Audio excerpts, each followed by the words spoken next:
미성년자 잔혹범죄 미국에서는 어떻게 처벌할까요? 나이가 어리다고 용서할 수 없다. 나이가 어리기 때문에 용서해야 한다. 요즘 들어 연달아 이슈가 되고 있는 10대 미성년들의 끔찍한 중범죄 사건으로 전국이 들끓고 있습니다.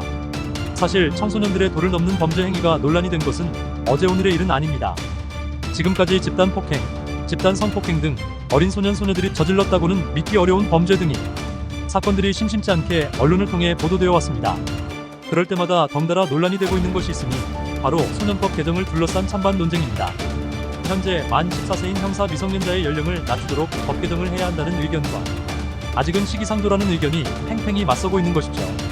우리나라는 만 14세인 경우 아무리 중대한 범죄를 저질렀다고 해도 형사법상 책임 능력이 없는 것으로 간주돼 교육, 사회봉사 등의 보호처분만 받으며 전과 기록 또한 남지 않습니다.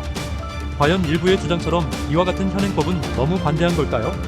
그렇다면 과연 미성년에게도 엄격한 법을 적용하기로 유명한 미국은 어떨까요? 과거 미국에서 벌어졌던 미성년들의 대표적인 중범죄와 그 처벌 수위를 살펴보겠습니다. 9세 소녀를 잔인하게 살해한 15세의 알리사 부스타만테는 30년 의무 복역을 해야만 가석방을 신청할 수 있습니다. 이웃집 8살의 소녀를 살해한 14세의 조슈아 필립스는 가석방 없는 무기징역 선고를 받았습니다. 미국의 경우 주마다 다르긴 하지만 만 18세 미만의 미성년자들에게도 대체로 엄격하게 법을 적용하는 편입니다. 특히 살인 등 흉악한 범죄를 저질렀을 경우에는 성인과 대등하게 처벌을 하는 경우가 많습니다.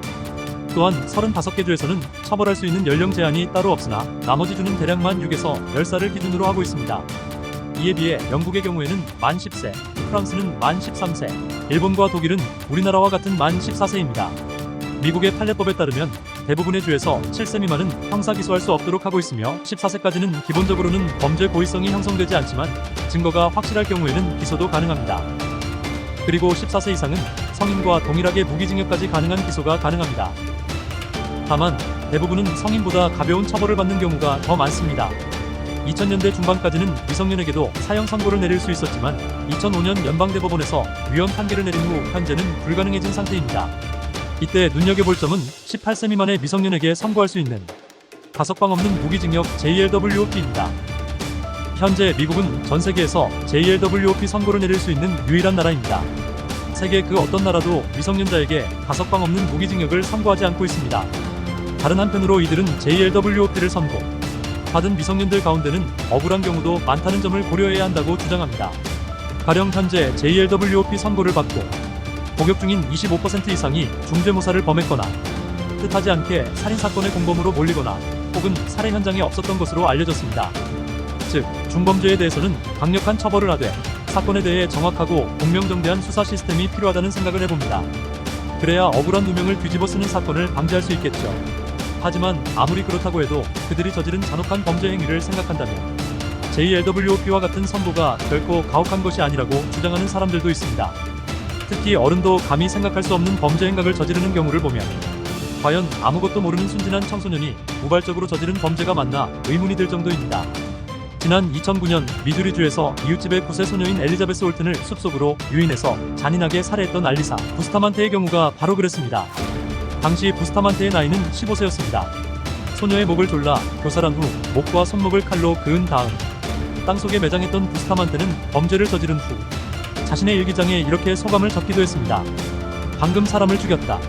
목을 조르고 칼로 딴 다음 죽을 때까지 찔렀다. 아직도 긴장되고 떨린다. 교회에 가봐야겠다. 법정에서 1급 살인죄로 기소됐던 부스타만테는 가석방 가능한 종신형을 선고받고 현재 복역 중입니다. 다만 30년 의무 복역을 할 때까지는 가석방을 신청할 수 없습니다. 라이오넬 테이트는 미국 역사상 JLWOP 선고를 받은 최연소 수감자로 기록되어 있습니다. 1999년 이웃집의 6세 소녀인 티파니 유닉을 살해한 혐의로 기소되었을 당시 테이트의 나이는 불과 12세였습니다. 테이트는 당시 법정에서 레슬링 흉내를 내기 위해 유닉에게 헤드락을 걸었는데 그만 실수로 탁자에 머리를 부딪혀 사망했다고 말하면서 의도치 않은 사고였다고 주장했습니다. 하지만 사실은 달랐습니다. 법의학자의 판단에 따르면 유닉은 3층 높이에서 추락했으며 심지어 소녀가 목숨이 끊어질 때까지 누군가 소녀를 짓밟아 사망했던 것으로 알려졌습니다. 결국 테이트는 JLWOP 선고를 받았지만 당시 이 판결은 사회적으로 엄청난 논란을 불러일으켰습니다. 나이가 너무 어리다는 것이 가장 큰 이유였습니다. 결국 여론에 떠밀린 법원은 2004년 JLWOP 판결을 번복했으며 가택연금 1년, 보호관찰 10년을 선고했습니다. 하지만 테이트는 보호관찰 기간 중에도 계속해서 범죄를 저질렀으며 금품 갈취, 불법 총기 소지 혐의 등으로 결국 징역 10년형을 선고받았습니다. 지금 많은 생각을 하게끔 하는 잔혹한 청소년 범죄들. 범죄에 대한 처벌이 정말 무섭다는 것을 각인시키고 범죄로 인해 피해자의 삶이 무참히 짓밟힌다는 강력한 인지. 또한 무겁고 강력한 처벌로 법의 무서움을 알려주는 건선 징악 정정당당 대한민국이 되었으면 합니다. 시청해주셔서 감사합니다.